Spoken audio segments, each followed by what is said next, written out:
Assalamualaikum warahmatullahi wabarakatuh. Ulasan kali ini berjudul Menelusuri Sejarah Wali Songo. Menelusuri Sejarah Wali Songo. Sebelumnya, jangan lupa di-like, di-share, dan di-subscribe. Semoga video ini ada gunanya. Nah, kalau kita berbicara tentang masuknya agama Islam di Indonesia, memang para sejarawan berbeda pendapat. Ada yang mengatakan dari Arab Saudi, ada yang mengatakan dari Gujarat, ada yang mengatakan dari Persia. Namun, terlepas daripada itu semua, pada tahun 625, rombongan orang Arab yang dipimpin Syekh Mukaidin sampai ke Aceh. Langsung berkelana lagi ke arah selatan sampai di Barus. Nah, tahun 674 Syekh Mukaidin meninggal. Di Barus tersebut ada makam perkampungan orang Arab berjumlah 40 makam. Kalau itu dikatakan awal masuknya Islam di Indonesia. Dilanjut sedikit, kerajaan yang pertama di Indonesia, kerajaan Islam adalah kerajaan Jempa. Dengan rajanya antara lain Syahriansah Salman. Diteruskan kerajaan Perak dan diteruskan lagi kerajaan Samudra Pasai. Itu gelegar perjuangan yang ada di Sumatera. Sedangkan yang ada di Jawa, pada tahun 674 Ratu Sima, Raja Kalingga, menerima utusan Raja Arab. Kalau dinasti Tang menyebutnya Raja Tasek, sebetulnya itu Raja Arab. Utusan tersebut bernama Syekh Nasruddin An-Naisaburi. Singkat cerita, Ratu Sima akomodatif. Bahkan Ratu Sima, Raja Kalingga tersebut memeluk agama Islam dengan anaknya yang bernama Dewi Parwati. Nah, itu gelegar yang ada di Jawa.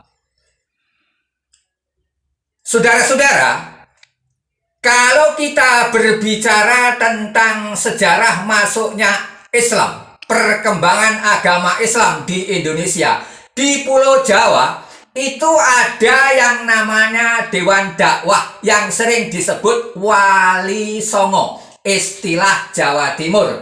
Wali Sanga, istilah Jawa Tengah. Wali Sembilan di Indonesia kan, Arabnya Aulia Utisah. Siapa mereka?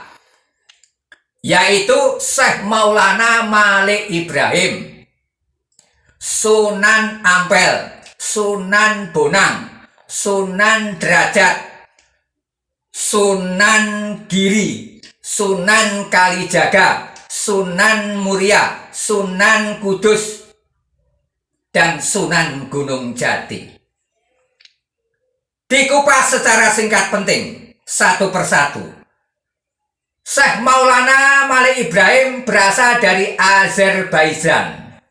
Datang di Jawa. Pada waktu itu di Jawa terjadi perang Paregreg tahun 1401 sampai tahun 1406, yaitu perang antara Wikramawardhana, menantu Prabu Hayam Wuruk, dengan Wirabumi, anak Hayam Wuruk dari Selir. Dalam perang tersebut kekacauan terjadi. Majapahit adalah negara federasi. 14 kerajaan di bawah, 14 kerajaan bernaung. Ketika itu terjadi kelaparan. Nah, Syekh Maulana Malik Ibrahim tersebut menemui Wikramawardhana untuk memeluk agama Islam, tapi ditolak dengan cara halus oleh Wikramawardhana. Hanya saja Syekh Maulana Malik Ibrahim alias Sunan Gresik tersebut meminta dengan keridhaan hati untuk mengolah lahan-lahan kering, lahan-lahan yang tidak terpakai, dan ternyata diperbolehkan oleh Prabu Wikramawardhana. Singkat cerita, Laksamana Cheng-ho datang dari Cina membawa pasukannya. Nah, Syekh Maulana Malik Ibrahim tersebut minta bantuan supaya para serdadu dari Cina tersebut membantu untuk mengolah tanah. Dan ternyata tanah tersebut berhasil. Setelah berhasil, ternyata Syekh Maulana Malik Ibrahim tersebut bisa mengatasi masalah. Paling tidak begitu. Ketahanan pangan di Majapahit dipertahankan oleh Wikramawardhana. Syekh Maulana Malik Ibrahim dikasih gelar Wong Agung Gresik dan dikasih tanah perdikan, namanya Tanah Perdikan Pulau Pancikan. Kemudian Sunan Ampel itu dari Cempa, bapaknya namanya Sultan Ibrahim Asmarakandi. Nah, dia datang di Jawa tahun 1440. Nah, dengan saudara tuanya namanya Sunan Ampel, itu aslinya kan Ali Rahmat. Saudara tuanya itu namanya Ali Murtado. Singkat cerita, diterima dengan baik oleh Dewi Suhita, pengganti Prabu Wikramawardhana. Oleh Dewi Suhita, Ali Murtado diangkat menjadi Menteri Agama, khusus menangani orang-orang Islam. Sedangkan Ali Rahmat mendirikan pesantren di Ampel Dento, Surabaya. Nah, itulah mengenai Sunan Ampel. Sunan Bonang anaknya, Sunan Derajat anaknya Sunan Ampel, Sunan Giri menantunya. Di Giri itu ada Sunan 1-9, jadi Sunan Giri bukan 1. Terus Sunan Muria itu anaknya Sunan Kalijaga.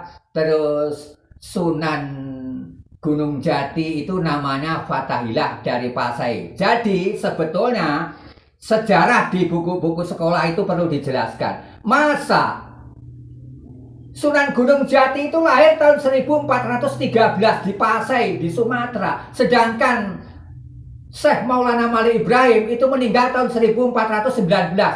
Mana ada? Mana bisa masuk logika anak umur 6 tahun jadi wali dan bisa bertemu? Jangkauan tempatnya sangat jauh. Makanya guru sekolah harus menjelaskan. Nah, ini mengenai Wali 9. Jadi di luar Pulau Jawa, misalnya di Sulawesi, ya ada sendiri penyebarnya, misalnya Syekh Yusuf Al-Makassari. Kemudian kalau kita melakukan telisik, kerajaan Majapahit itu berdiri tahun 1293, runtuh tahun 1519, yang mendirikan Raden Wijaya. Nah, ada juga pada waktu bersamaan namanya Kerajaan Pajajaran. Berdiri tahun 669, runtuh tahun 1579. Kalau Kerajaan Majapahit merupakan kerajaan Hindu, Kerajaan Pajajaran merupakan kerajaan Buddha. Dakwah Islam terus berjalan. Kalau boleh dikatakan, ada yang ketinggalan sedikit, Sunan Bonang itu adalah bapak selamatan Indonesia. Karena sebelumnya ada selamatan namanya Pancamakara, yaitu makan daging manusia, bersetubuh rame-rame. Itu kan melanggar hukum agama. Maka Sunan Bonang apa itu merevisi jadi selamatan. Jadi Sunan Bonang itu adalah bapak selamatan Indonesia. Sunan Kalijaga adalah bapak sandiwara Indonesia karena dalang wayang kulit. Nah, untuk sementara demikian, mudah-mudahan kita bisa bertemu lagi di topik yang berbeda. Jangan lupa makan ketupat sama tahu. Jangan lambat punya ilmu. Semoga video ini bisa bermanfaat untuk kita. Wassalamualaikum warahmatullahi wabarakatuh.